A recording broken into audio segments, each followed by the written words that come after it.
Welcome to The Veracity. My name's Jim. As you know from the title of the podcast, I am starting a new segment. It's our self-improvement segment. I'm extremely happy to start this. This is a topic of mine that I am affected by. I think it's important that we are always in constant improvement, whether mentally, physically, emotionally, spiritually. I'm really excited about this. So if you're new to the podcast, welcome. I'm extremely happy you found us. If you're returning to The Veracity, thank you very much. Welcome back. And I hope you find happiness in what we are putting out to you today. So my first guest I have on the podcast today is a good friend of mine that I have been following for a few months now.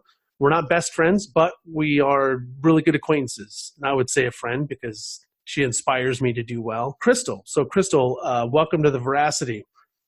Thank you so much. I'm excited to be here. So Krystal, I found you on Instagram because I was at a point where I needed a little bit more inspiration. And so, of course, I did the search.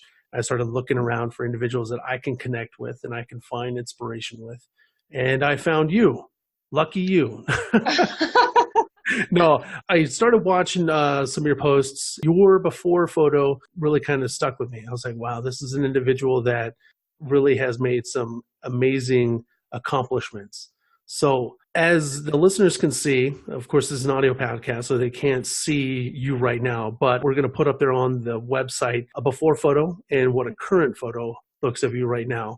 And so if you can just talk to the Veracity listeners here, what is it that you've accomplished physically? Well, basically, when I started my weight loss journey, I started out at 333 pounds, 333.2 if we're being accurate. Yeah.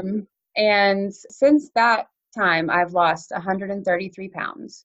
I lost 19 pounds. I kind of have a little bit of a journey that it went on. I initially had lost some weight, gained a little bit back, and then since December of this past year, I've lost 114 pounds. Wow. So, since December this last year. Yeah. So in about 10, I guess we're at 10 and a half months now. So that has been a very interesting and a very exciting 10 months. Wow, that's amazing. You said you lost and then you gained a little bit. What were you following in the beginning? So when I first started, it was in August of 2016, and I had just turned 30, and my doctor was suggesting weight loss surgery. As you can imagine, when someone is over 300 pounds, it's kind of a go-to. Yeah. And honestly, I really thought that sounded like a great option. And if my insurance had covered it, that may have been the path that I took, but it didn't. So instead, what I decided to do was to just give this last ditch effort to count calories again. And the number one thing I actually did was I started working out for the first time ever, going to the gym. And I made a bet with my mom, and I gave her a check for $40. And I said, if I do not go to the gym every single day this month, then you have to cash this check. And I did not want to lose that $40. So I went to the gym every day and just kind of started that habit. And I did have some success with that, just in general, limiting calories and increasing expenditure. It just wasn't really sustainable long-term for me. And bad habits came back pretty quickly. So you're in the doctor's office and the doctor's like, Krystal, there's this opportunity for weight loss. Was it like lap band surgery they were recommending, or? She was recommending VSG. I think that was kind of right around the time that those were becoming fairly, I think that's the most common one now. And she, just said it's super non-invasive and you would be the perfect, that was her words, you're the perfect person to do this. And I was like, oh man, what a blow. So you're in the doctor's office, you're over 300 pounds, you're 333 pounds, and they're having this conversation with you. Up to that point, did you feel like any sort of pressure to have to lose weight? Oh yeah. I have dealt with my weight. That's been like my life battle, honestly, since my first memory. My first memory, I remember being at a pool when I'm like 4 and feeling chubby, so it has been something, so it's been something that has always been a problem, but it's kind of been, before that point, it was in my mind a manageable problem. It was something like aesthetic. It wasn't necessarily health related. Yeah. It was more, I just wished I looked better. And that Mhm. really wasn't enough of an impetus to make a big change, just, caring about the physical appearance. I mean, I Yeah. still wanted it. It just Sure. wasn't enough to change the bad habits. I think a lot of individuals that start off, they've had weight issues their whole life. When it comes to just, physical appearance, you get kind of used to your skin, I guess, Yes. right? Yeah. And then, so you're at the doctor's office, and she tells you, you'd be great for this opportunity for this weight loss surgery, and you're starting to get your hopes up at that time. You're like, hey, this is definitely something that I'd like to try doing, and then you find out from your insurance company that they don't cover it. Yeah, I mean, I called my insurance company in the parking lot, like when I went out, because of course I was, just feeling really down, and I thought, well, I guess I should do this. Yeah. And I mean, the woman on the phone was, no, we don't cover that at all. You Oh know, man. take some health and nutrition classes and you'll be fine, kind of Oh thing. So, geez. yeah.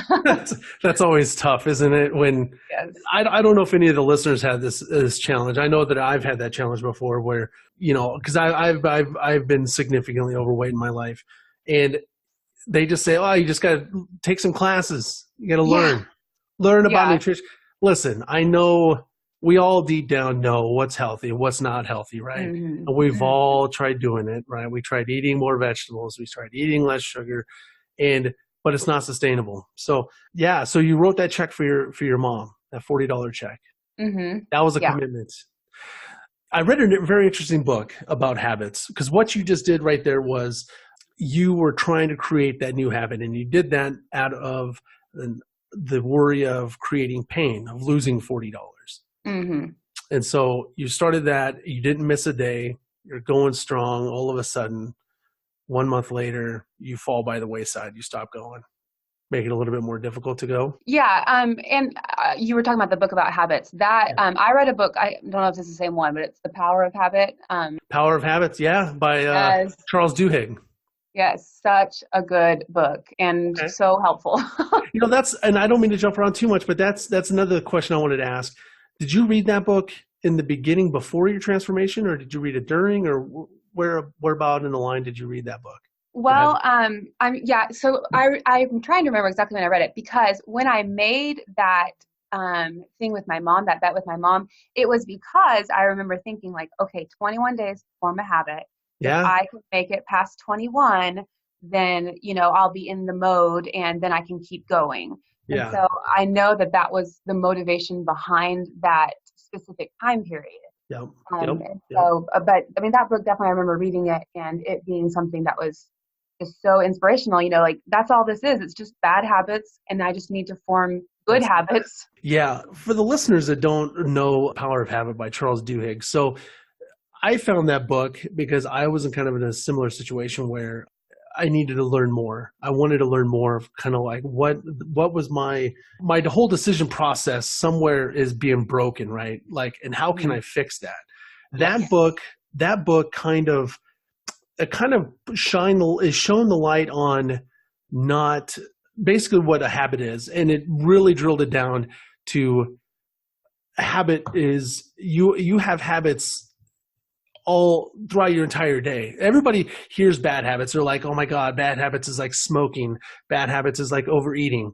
Listen, your brain has habits. It forms these habit loops because it doesn't want to actively have to think about everything throughout its day, right? So a lot of these processes we have, whether turning a doorknob, whether making our bed in the morning, whether brushing our teeth a specific way, all of these processes are short. I don't want to say kind of create short, short and quick neural connections in our brain, and it does that because the brain wants to conserve energy. And if you understand that, and that when I read that book, that that was an aha moment for me. I was like, Yeah. oh, wait a minute, dude, I could do this. All I have to do is identify these habits. And I want to do another podcast later on down the road about that book specifically, because that was a very amazing, very impactful book. Because that when I read that, all of a sudden I started doing little experiments with my family. Oh. It's really amazing. I mean, not like mad scientist types of experiments, but more like environmental control experiments, like changing some of the environment to try to change behaviors. And man, it really worked. It's pretty cool. But so Well, but the thing is, I mean, honestly, if you want to make a lasting change in any area of your life, but especially with weight loss, that's really what it boils down to is what are you doing every single day? What habits are you forming and reinforcing and reaffirming each day? and yeah, and so much of our environment, if we change cues within our environment, we Hmm. can really change a lot in terms of habits. Yeah. So, okay, so you made that bet, you wrote the check, you gave it to your mom. 1 month goes by, all of a sudden, you start slipping back into old habits. Is that kind of what happened? Well, it took a little bit. So, like I said, that was August, and after that month, I mean, I felt great. I had lost weight, Yeah, and it was easier to keep progressing at that point until what actually like the real detrimental thing was the holidays. yeah, So September went okay, October went decent, and yeah, then you get yeah. to Halloween and it's like this giant speed bump. And then after that, there's just, I mean, there's just it's hard. November and December are hard months to try to They lose weight. are. And so when you made this next change, Hmm. that's when you started looking more at like your nutrition and trying to revamp that a little bit differently. Yeah. Um, so like I said, that was in 2016, and then 2017 and 18, we're kind of just trying, like what I was constantly trying to do was, okay, that worked before, so I just have to get back to that and then Yeah. it'll work again. And I finally just kind of had to come to the point at the end of last year of, all right, that doesn't actually work. And I need to stop going back to what I did before, and I need to think about this in a new way.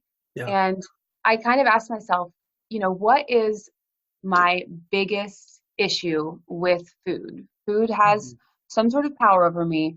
What specifically is the problem here? And when I really stopped and thought about it, I mean, the answer was just so obvious, and it was sugar. It was, I love sugar. I eat it all the time. Yeah. I, that has a hold on me or whatever. And so if that is my biggest problem, then what is a way to address that problem? That's kind of the point I came to, and decided I've got to do something new because the Yeah. old is not working. Okay. So you identified sugar as a culprit and you decided to make that change. What is that when you found was it the ketogenic diet is the one you started to follow? Yeah, and I had never, because here's the honest truth. I had obviously heard about it because it's, a pretty, I guess, trendy thing. Uh, But to me, it seemed incredibly unsustainable.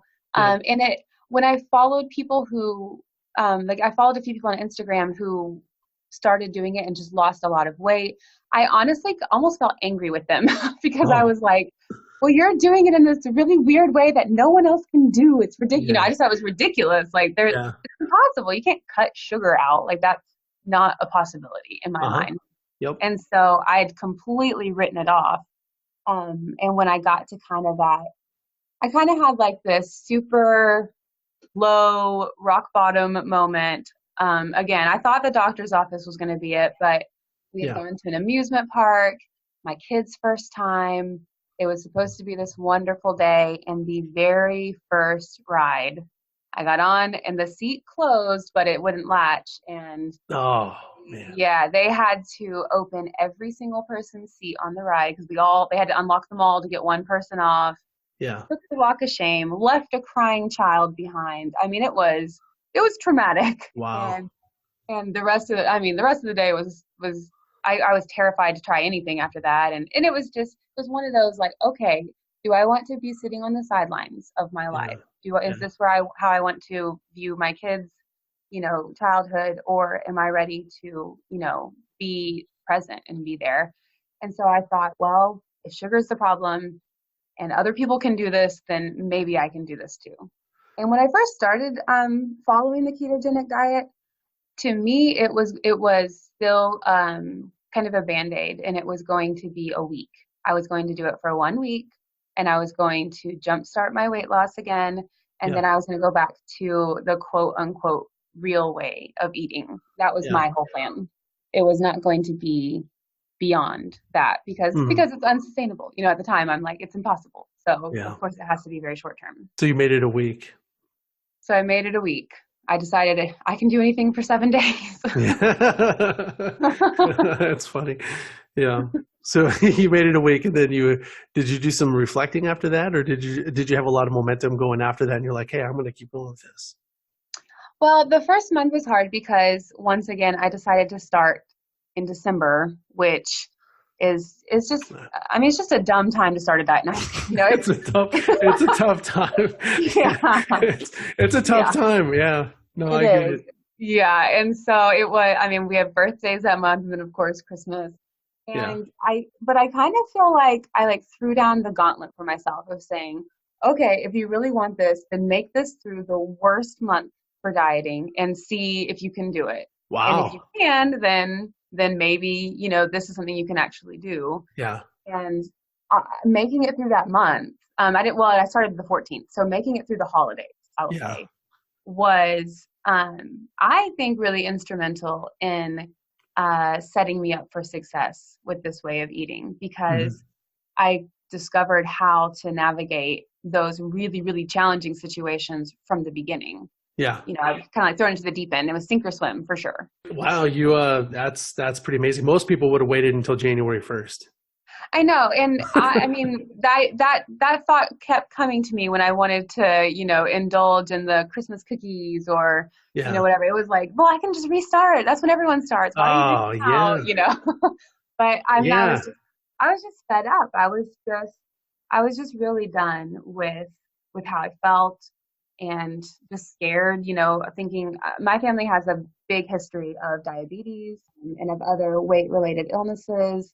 And you have to get to the point where you're like, this is real. It's not just I want to wear smaller size pants. Like I want to keep all of my limbs and I Yeah. want to live to, a ripe old age. I mean, it was just real. So when you were up to over 300 pounds, did you get tested for your blood sugar tested? I did. And that, I think that kind of contributed to a lot of the denial about needing to really be serious is Yeah. I was very healthy. I went through 2 pregnancies. And they were very healthy. Both times I was right around 300 pounds. Yeah. And I never had issues with gestational diabetes or any other issues with my blood. The only thing that I ever had dealt with prior to losing weight was I did have really bad acid reflux, kind of came from pregnancy. And I was on a prescription medication, which about 30 pounds into the weight loss was able to, go completely off. Awesome. But other than that, I was pretty, like, in my mind, I was pretty healthy. Now being smaller, I'm like, well, my knees hurt all the time. And, Yeah. I had difficulty breathing when I would lay down, there were Yeah. issues, but It's in my amazing. mind, Yeah, it's amazing once you're out of the forest, so to speak, yeah, and you're reflecting. You're like, man, yeah, life wasn't all that great physically for me. yes, But you're exactly. in a lot of denial because you're not. I mean, you know what you know, and when you're in that period, you don't know what you don't know, right? You don't Hmm. know that you could feel better, right? Yeah, yeah, You're always like, man, I know I could look better, but man, that's hard to do that. So you're always like, I feel good.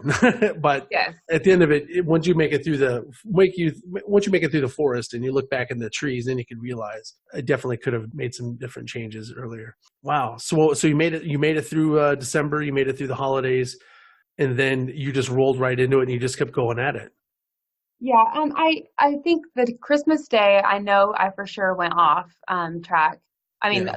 like purposely chose to take that day off. But it was planned. But it was planned, and Yeah. that's something that that's something I struggled with the first 2 months was I wanted to have consistency and I Yeah. wanted to stay completely on track. And Yeah. so I didn't build in an allowance for, having those occasional times or days. And Mhm. so then when I would, because the first 2 months, probably I would usually make it about 10 days and then I'd have an off day. Or was And it a planned off day or did it just no, happen? no, it just happened Yeah. because Yeah. I didn't want it to happen. But then, But th- it's hard. but then you look back and you're like, hey, I made it 10 days. I deserve this. Yes, yes. So that's kind of the way I viewed it as, okay, if I can at least just have made it one more day than I did the time before. Yeah. Like that was my thing was instead of beating myself up, which is what I used to do, and then like the next day thinking, Oh okay, yeah. well, I already messed up yesterday. I'm gonna be off today too, you know? Uh-huh. Yeah, I would try to think of it as a victory. Like, okay, but you made it 7 days. Okay, you made it 10 days. Now you've made it Yeah. 12. You know, and I kept trying to just talk myself up, like, Yeah. hype myself up. Like, you're doing it. See? That's awesome. Yeah, I think people rebound a lot quicker from those quote cheat moments when they're planned, when they're Yes. looking further down the road. And I think what happens is in that moment where we decide to make that decision, having a quote cheat meal or a cheat day later on down the road and on the horizon, when we decide that, I think what's happening is we are working out our willpower muscle in our brain, right? Hmm. And I think when that happens and we do end up having that cheat meal later on down the road when it's planned, we rebound much quicker after that because, right, we have our willpower that's been exercised up to that point. Yes. Yes. I think I don't mean to take this back to Duhigg and the habits. I think he called it was it the inflection points? I think he mentioned in his Yeah. book. He said that there was a study that was performed for individuals that were going to be having hip surgeries, and they did two different groups. One that they had that basically the doctor told them like, yeah, you're going to do these exercises and after your post-op and your recovery should be quicker. And then but the other group, they actually said, okay, here's what we want you to do. You need to follow this regiment, do these exercises, but we want you to write in this journal and write down your specific plans of what is going to be hard for you to do these and what are you going to do during those hard moments to get past it. Hmm. So I think something like that is conducive to what you've done. You're looking, okay, I'm going to have this cheat meal, and you're able to rebound much quicker versus in the moment, right? Yeah. When you're weak and your self-control all of a sudden's out the window and you're hanging on to that. Well, I lasted 7 days, I lasted 10 days, I deserve this. And then all of a sudden you do indulge, right? And then you all of a sudden start feeling terrible about it, and then you start dwelling on it, and then that just kind of snowballs into the next day. Then you start getting these self-doubts that, oh my gosh, you're a terrible human being. Right. I don't know. I might be going a little too much with that, but I think, I don't know. I know personally myself, I've had that in the past, right? Hmm. Where all of a sudden you had that cheat meal and all of a sudden you're just like, dude, why? Like, I don't know what happened. I just blacked out and I woke up and this box of cookies is gone. Yeah. Yeah. Like, I feel terrible, but. And I didn't even enjoy it. I know, So like, yeah, I didn't even enjoy it, but yeah, you got chocolate all smeared on your face. Like, oh my gosh, what happened? yeah. Yeah. So so that, I think that's very important. I think that when we decide to make that change, we need to plan for those moments that are going to be in the road, right? Those hard moments that Yeah. Yeah. are going to be coming down. And I think that it sounds like that's something that you took into consideration when you did that when you had that cheat meal on Christmas Day, and then you rebounded very quickly after that, right? Yeah. And like you said, when you plan to have that off day or off meals, it's much easier to come back from one meal than a whole day. But Oh yeah. yeah, it's very easy because, like you said, you don't feel guilty, you don't feel that shame, and so you're not having to work through that emotion the Yeah. next day when you start back with what your regular way of eating is. And so when you eliminate the guilt and the shame from it, then suddenly it's just another day. It's Yeah. just a meal. It was just, and maybe you're a little bloated or maybe you don't feel quite as great that day, but it doesn't matter Yeah. because you enjoyed it and it was planned and now you're back on track. And it takes all of that emotion out of it. So when you first started and you're doing this ketogenic diet, did you Mhm. start working out right away, or did you just focus on just the food? Yeah, so I had that was the one habit that I kept um, from that time with my mom. Like that was just such a monumental month for me, I guess. But because it was my first time. It was legitimate. I didn't play a sport in middle school or high school. The most things I ever did was go for walks occasionally. And Yeah. so it was the first time that I had really gotten my heart rate up and really experienced that whole lifestyle of working out, and Yeah. I loved it. I still to the, I mean, it's something that is a huge part of my life, and so I was still working out, even though I was gaining weight over those next couple of years. I still really maintained my time at the gym Oh, because wow. I just loved it so much. But that does prove you definitely can't outwork a bad diet. Like you can go to the gym 4 or 5 times a week and you can still gain weight. So Yeah. it can relieve stress and you might be, maintaining muscle, but you're still going to gain weight if Yeah, you're you're still dieting. going to gain weight. Yeah. So did your workout routine change when you started doing the ketogenic diet? Did you dial it back? Did you speed it up? Did you kind of keep it the same? I did kind of change it, and it's one of those things where I have no training or anything, and so this is just Krystal talking. So Yeah. I don't know if anyone should take this advice to heart. It's not advice; it's just a story. It's a history of my life. But I decided at that time, since my main goal was weight loss, that what I was going to do was focus predominantly on cardio. Cardio. Yeah. It's yeah, I mean, it's what I enjoy. It's something that I get a lot out of mentally and emotionally as well as physically. Hmm. And it was just, when you go to the gym, it's much easier to motivate yourself if you're going there and doing something that you love versus if you're going there and kind of forcing yourself, to get through something you don't love. Yep. And so I decided to focus on that and to try to hit a calorie burn in each workout. That was kind of my thought process when I first started. Hmm. Um, and just anything to aid in my goal of losing weight. So are you how and has it evolved? Is it still kind of the same? You're just going in and when I say just doing cardio, I mean I don't mean to minimize that at all. I mean cardio is I know amazing. I know you lift weights. I know you do strength training. So I feel like you're probably over there thinking, no, No, she's no, no, no, not at no, absolutely not. So I used to work in a fitness club in my okay. past life prior to being married. I used to work in a fitness club, and so I have seen people do so many different types of workout plans that I don't believe any one is perfect. So that's why I like to hear feedback from people to kind of see what works for them, because at the end of the Yeah. day I think what's important, like you just mentioned, is do something that's fun, do something that you want to do, right? And Krystal, I've seen it firsthand when I was working in the fitness industry. I've had people that come in and they never touch the weight at all.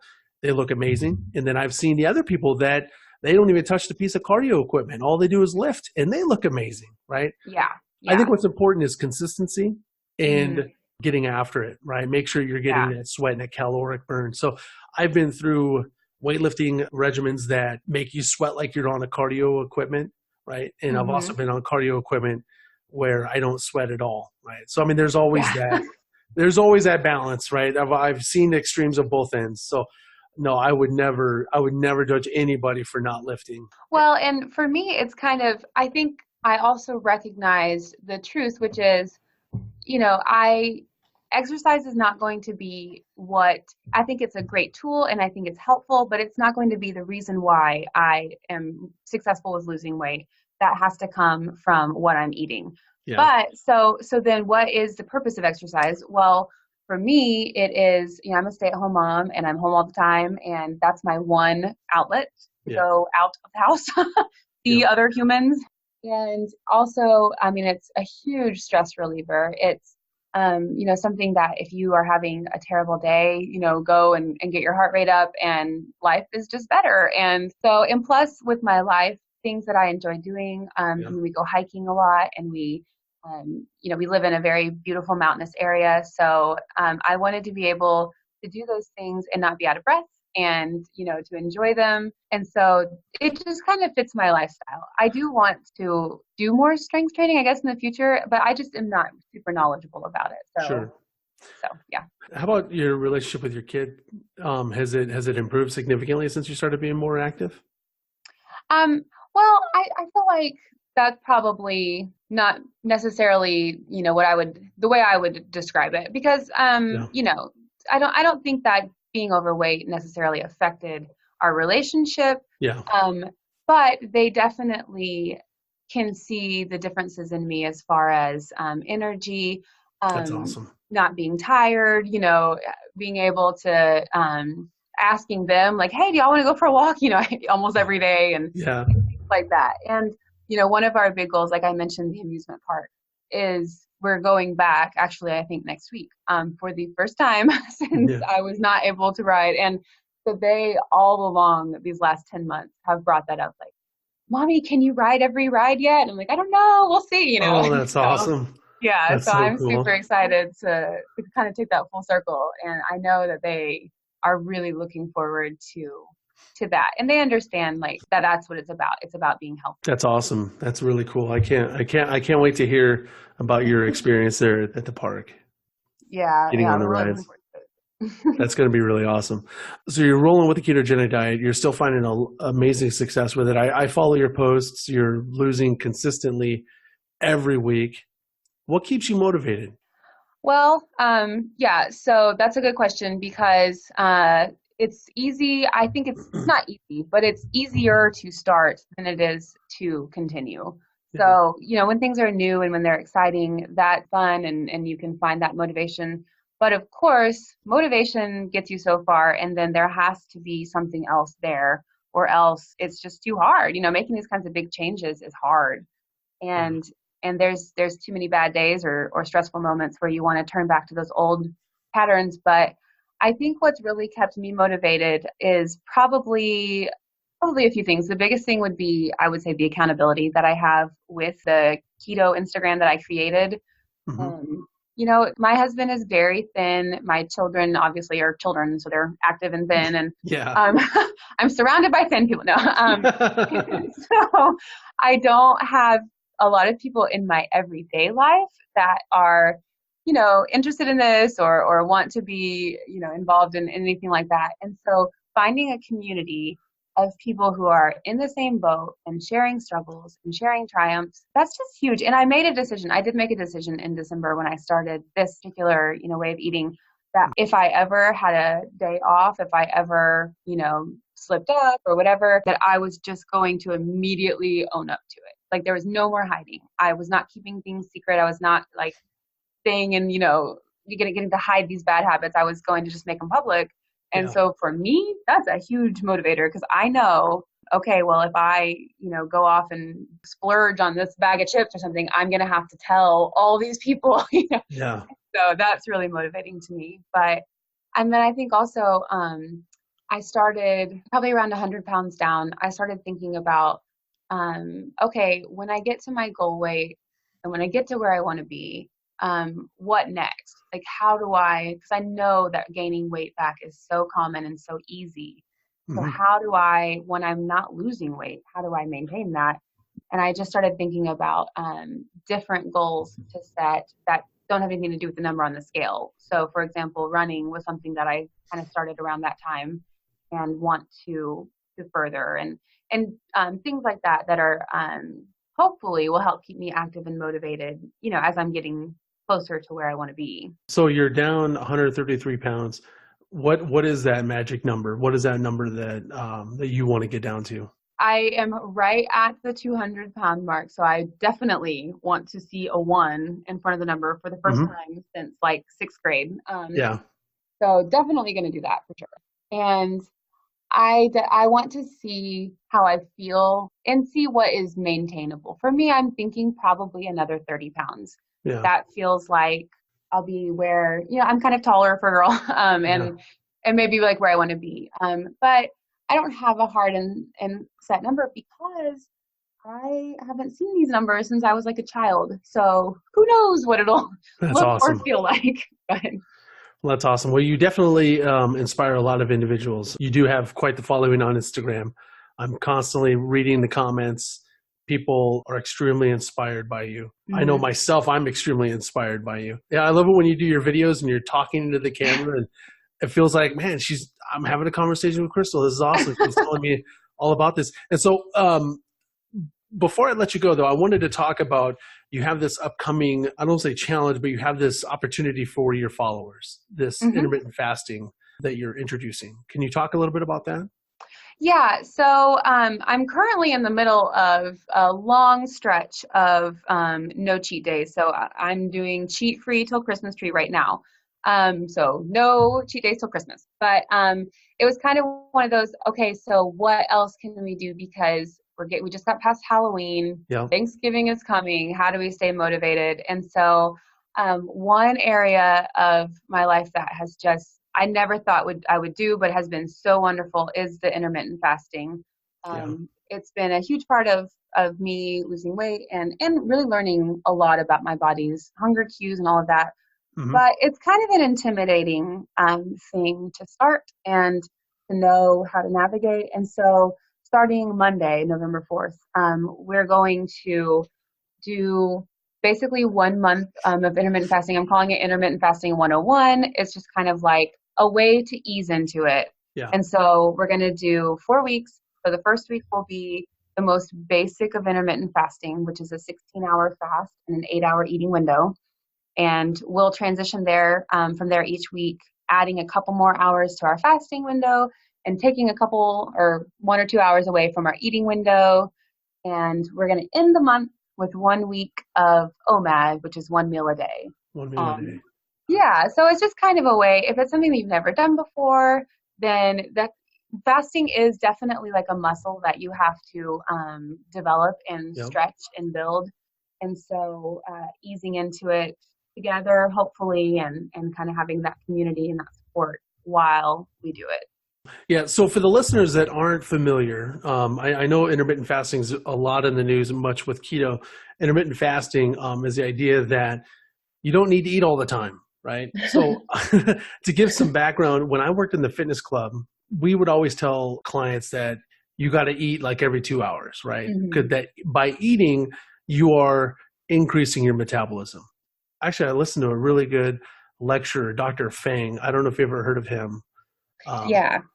Oh, have you heard of him, Dr. Fang?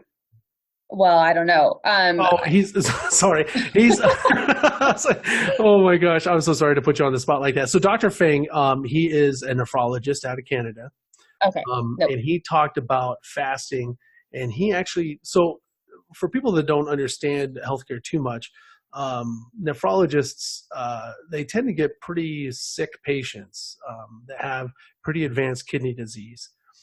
And these patients typically have a whole host of other ailments that plague them, unfortunately, whether it be diabetes, hypertension, a lot of those other challenges. So Dr. Fang decided, after reading a bunch of literature, to try putting his patients on a fasting regimen. I don't want to go too far into this, but if the listeners haven't had an opportunity yet, check out Dr. Fang. You could YouTube him.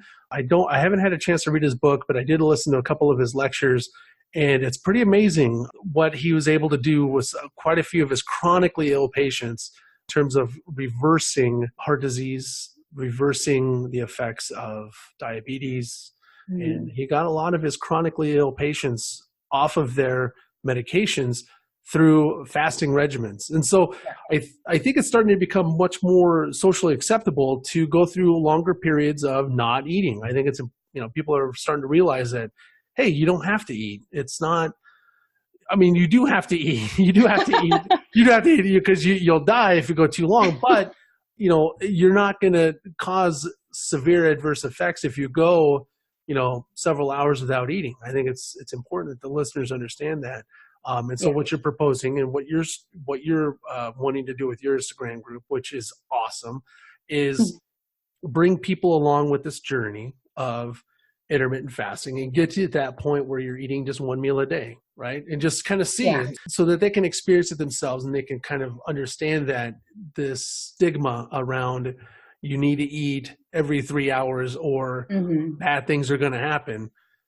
I think that's awesome. It's really exciting. I can't wait to follow along with you. I myself am going to do it because I think it's important to get to that point. I've done intermittent fasting before, and I've had some pretty awesome experiences with it. But yeah, I'm really excited for that. You're joining in? Yeah, heck yeah. I'm all in. Oh yeah, of course. Absolutely. I'm gonna send you a message and get on that because I think it's like anything new. Well, it's not new to me. I've done it before, but when starting anything kind of new as far as a program goes, I think it's important to have a group of people to jump in with. So that's starting what, November 4th, you said? Yes. Coming up? Yep. That's awesome. Well, this is really exciting. I'm really happy that you came onto the podcast. Yeah, for sure. Thank you for having me. It was great talking about it. Like I said, I love talking about this kind of stuff. Krystal, before I let you go, where can listeners find you? I know on Instagram, your Instagram handle is Krystal Loses. Yep. Go on there every day and share workouts or recipes or, struggles, all those kinds of things. Well, thank you very much. So folks, please follow Krystal on Instagram if you want to be inspired. She's an amazing person. She's accomplished a great deal, and I have no doubt in my mind that she's going to accomplish many more great things. All right. Bye.